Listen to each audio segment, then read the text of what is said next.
இன்றைக்கான வீடியோவில் 3D printing tips and tricks தான் பார்க்க போகிறோம். இப்போ ஒரு சாஃப்ட்வேர் டிசைன் பண்ணியிருக்கீங்க, ஒரு 2 ஓவரில் டிசைன் பண்ணியிருக்கீங்க அப்படிங்கும்போது அது சரியாக இன்ட்ரெஸ்ட் கட் ஆகாது. அதுக்கு என்ன காரணம் பார்த்தீங்கன்னா மெஷ் வேல்யூ தான்.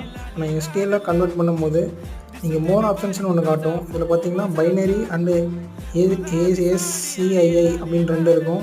பைனரிலே கோர்ஸ் ஃபைல்னு இருக்கும். நீங்கள் கோர்ஸ் கொடுத்தீங்கன்னா அதோட டிஸ்கிரிப்ஷன் மாடல் பார்த்தீங்கன்னா ரொம்ப வேல்யூ கம்மியாக இருக்கும். அதனால் மாடலும் குவாலிட்டி கம்மியாக தெரிகிற மாதிரி இருக்கும் பார்த்தீங்கன்னா. அதே நீங்கள் ஆசப் கொடுத்தீங்கன்னா இதோட மாடலோட சைஸும் அதோட மெஷ் வேல்யூவும் ரொம்ப அதிகமாக இருக்கும். அதனால் உங்களுக்கு மாடலோட குவாலிட்டி நல்லா பிரிண்ட் ஆகி கிடைக்கும். இப்போ பார்த்தீங்கன்னா நான் 2 இதுலேயும் 2 பிரிண்ட் பண்ணி எடுத்திருக்கேன். இது வந்து பைனரியில் பிரிண்ட் பண்ணது பார்த்தீங்கன்னாலே தெரியும். இது கிட்டத்தட்ட ஒரு ஹெக்ஸாகன் மாதிரி பிரிஞ்சு இருக்குது. அதே நம்ம ரைட் ஹேண்ட் சைடில் இருக்கிற ரைட் ஹேண்ட் சைடில் இருக்கிறது பார்த்திங்கன்னா ஸ்மூத் சர்ஃபேஸாக வந்திருக்கு.